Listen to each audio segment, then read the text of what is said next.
Hello friends, स्वागत है आपका देसी स्टडी में। मैं आपका अभिषेक, आपका अपने चैनल देसी स्टडी में आप सभी का स्वागत करता हूं। दोस्तों, आज हमारा वीडियो है प्राचीन भारत की श्रृंखला में हमारा वर्धन वंश, जो कि पुष्यभूति वर्धन और हर्षवर्धन से संबंधित होगा। इसके पहले हम लोगों ने गुप्तों से संबंधित उसकी प्रशासनिक व्यवस्था, उनके प्रमुख राजाओं और उनकी जितनी भी स्थितियाँ थी उन सभी को समझा था। अब उसके बाद आज हम लोग पुष्यभूति वर्धन, जो इस वंश के संस्थापक थे, उनके बारे में चर्चा करेंगे और समझेंगे कि यहाँ पर किन किन महान राजाओं ने शासन किया और उन्होंने किस प्रकार अपनी शासन व्यवस्था को सुचारू रूप से चलाया। तो आज हम लोग बात करेंगे वर्धन वंश के बारे में। तो वर्धन वंश के बारे में अगर हम बात करते हैं तो सबसे पहले हमें कुछ इसकी पुरानी स्टोरी को समझना होगा। तो दोस्तों, सबसे पहले हम बात करते हैं गुप्त वंश की, जो इससे पहले का वंश था। गुप्त वंश जब अपने पतन की ओर बढ़ रहा था तो पश्चिम सीमा प्रांत से एक जनजाति थी जिनको हूणों के नाम से जाना जाता था, और यह जनजाति पश्चिमी सीमा प्रांत से भारत पर आक्रमण करती है।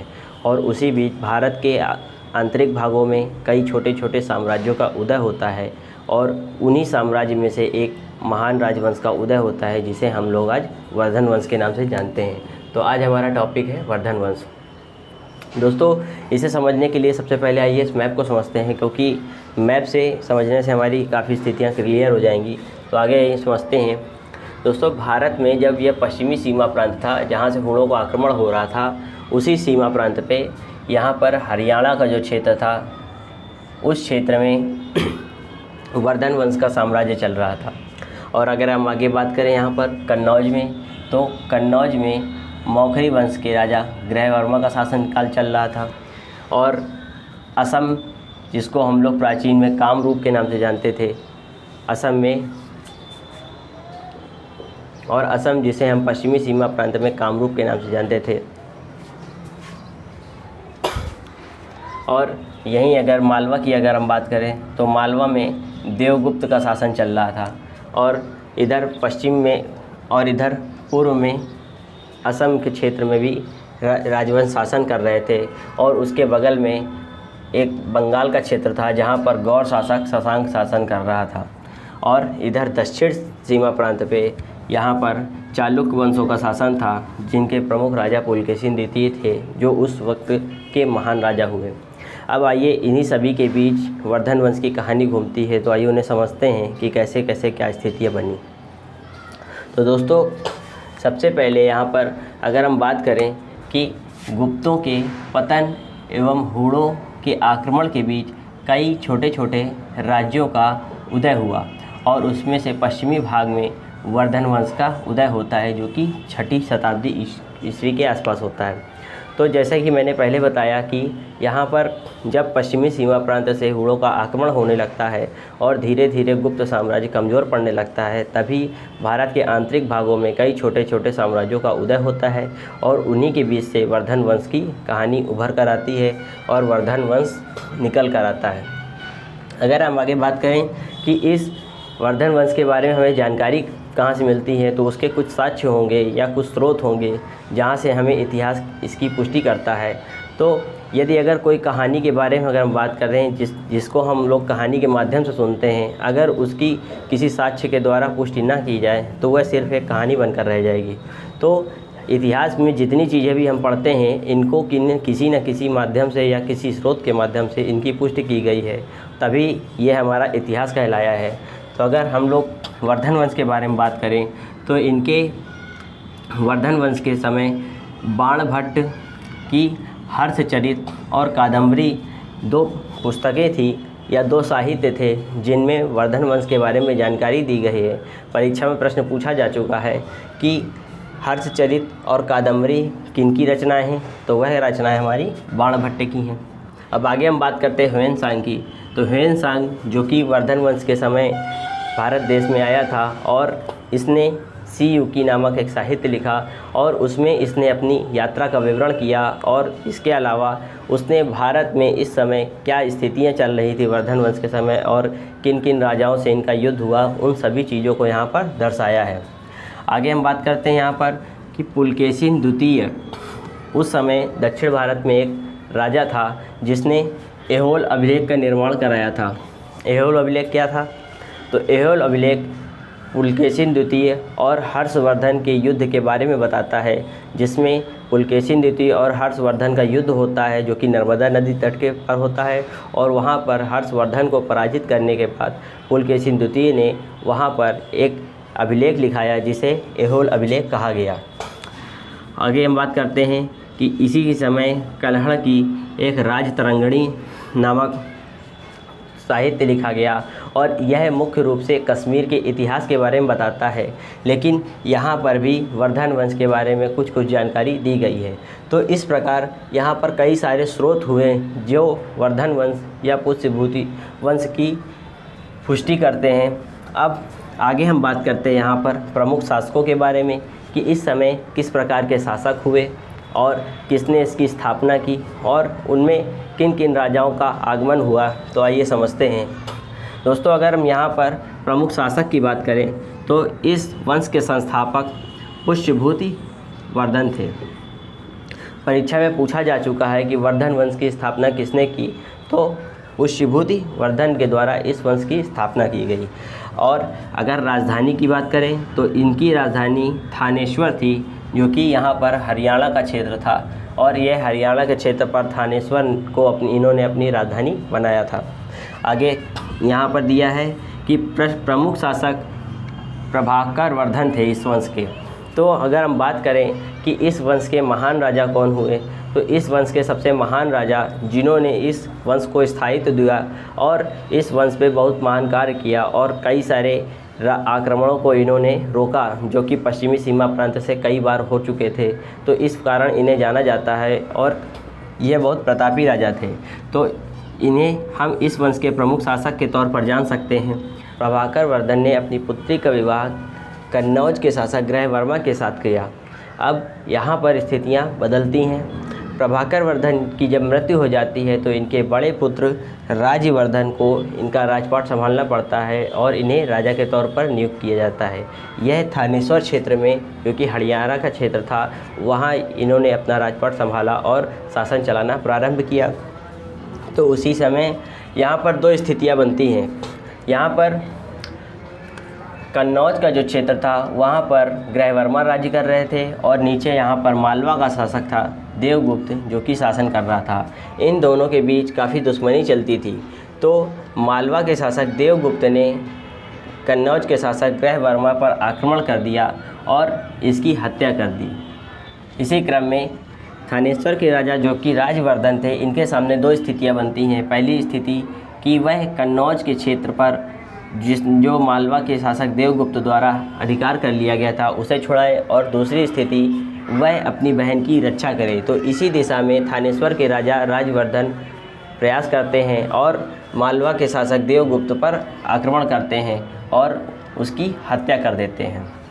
जो बंगाल का गौर शासक था शशांक, वह मालवा का शासक देवगुप्त का काफ़ी अच्छा मित्र था और उसने अपने दोस्त की हत्या के बदले की भावना से थानेश्वर के राजा राज्यवर्धन की धोखे से हत्या कर देता है। और जो राजा राज्यवर्धन राज कर रहे थे, उनकी हत्या के बाद यहाँ पर कोई भी राज करने के लिए नहीं बचता है। उसी क्रम में यहाँ पर हर्षवर्धन को मजबूरन राजपाट संभालना पड़ता है, जो कि उस समय काफ़ी कम उम्र के थे, जिनकी मात्र आयु 16 वर्ष थी। तो इसी स्थितियों को यहाँ पर समझने का प्रयास करेंगे। तो आइए समझते हैं। राज्यश्री का विवाह कन्नौज के शासक ग्रहवर्मा के साथ किया जाता है और मालवा के शासक देवगुप्त ने ग्रहवर्मा की हत्या कर दी। मालवा के शासक देवगुप्त कन्नौज के ग्रहवर्मा की हत्या कर देते हैं और राजश्री, जो उसकी बहन थी, उसको बंदी बना लेते हैं। अब यहाँ पर अपनी बहन की अस्मिता बचाने के लिए राज्यवर्धन जाते हैं, आक्रमण करते हैं देवगुप्त पर और उसकी हत्या कर देते हैं। और यहाँ पर अपने दोस्त की बदला लेने के लिए बंगाल का जो शासक शशांक था, उसने धोखे से राज्यवर्धन की हत्या कर दिया। तो यहाँ पर कई सारे स्थितियाँ में परिवर्तन हुआ और उसके बाद हर्षवर्धन को राजा बनना पड़ता है और इसके सामने भी कई सारी स्थितियाँ बनती हैं। उनमें से सबसे पहली स्थिति यह थी कि वह बंगाल के शासक, जो कि शशांक था, उसे पराजित करे और इस क्षेत्र को छुड़ाए और साथ में अपनी बहन को भी बचाए। तो इसी क्रम में हर्षवर्धन आगे कदम बढ़ाते हैं और यहाँ पर हर्षवर्धन के बारे में हम जानकारी प्राप्त करेंगे। अब हर्षवर्धन जो कि 606 एडी में राजा बनते हैं और उन्हें शिलादित्य के नाम से भी जाना जाता था। दोस्तों, परीक्षा में यहाँ से प्रश्न पूछा जा चुका है कि हर्षवर्धन को किस नाम अन्य नाम से जाना जाता है, तो शिलादित्य नाम से उन्हें जाना जाता है। और हर्षवर्धन ने शशांक को पराजित कर कन्नौज को जीता और उसने अपनी बहन को उसकी कैद से छुड़ाया। तो जब बंगाल का शासक शशांक था, उसने कन्नौज पर आक्रमण किया और अपने मित्र की हत्या का बदला लेने के वजह से उसने राजवर्धन की जब हत्या कर दी, तो उसके भाई ने बंगाल के शासक शशांक की हत्या कर वहाँ से अपनी बहन को उसकी कैद से छुड़ाता है और कन्नौज को भी उसके अधिकार से मुक्त कराता है। तो इसके बाद यहाँ पर जब यहाँ का क्षेत्र खाली हो गया, कन्नौज में जो उसकी बहन का क्षेत्र था और थानेश्वर का क्षेत्र था, यहाँ पर हर्षवर्धन राज्य कर रहे थे। तो इतने बड़े क्षेत्र पर उसकी बहन अकेले अपना राज्य नहीं कर सकती थी, तो उसके लिए हर्षवर्धन ने थानेश्वर से कन्नौज तक के क्षेत्र को अपने क्षेत्र में मिला लिया और इसने अपनी राजधानी थानेश्वर से कन्नौज को बनाया। तो यहाँ पर प्रश्न पूछता है कि ऐसा कौन सा राजा था जिसने अपनी राजधानी को थानेश्वर से कन्नौज बदला। तो यहाँ पर थानेश्वर से कन्नौज को अपनी राजधानी बनाता है। अब आगे हम बात करते हैं ह्वेनसांग की। तो ह्वेनसांग जो कि हर्ष के समय भारत आया था, यहाँ पर भी कई बार प्रश्न पूछा जा चुका है कि ह्वेनसांग किसके समय में भारत आया था। तो ह्वेनसांग भारत में हर्षवर्धन के शासनकाल में आया था और यहाँ पर ह्वेनसांग ने सीयूकी नामक पत्रिका में भी इसका वर्णन किया है। अब आगे हम बात करते हैं यहाँ पर प्रियदर्शिका, नागानंद, रत्नावली जो कि हर्ष द्वारा लिखी गई हैं। तो यहाँ पर कुछ साहित्यों से भी जोड़कर प्रश्न पूछे जाते हैं। तो इतिहासकार मानते हैं कि जितनी ताकत हर्षवर्धन की तलवार में थी, उतनी ही ताकत उसके कलम में भी थी। तो यहाँ पर हर्षवर्धन के द्वारा लिखित कई सारे साहित्य भी हैं, जिनमें से प्रमुख रूप से प्रियदर्शिका, नागानंद और रत्नावली हैं। इनसे भी जोड़कर परीक्षा में ऑब्जेक्टिव बनाए जाते हैं।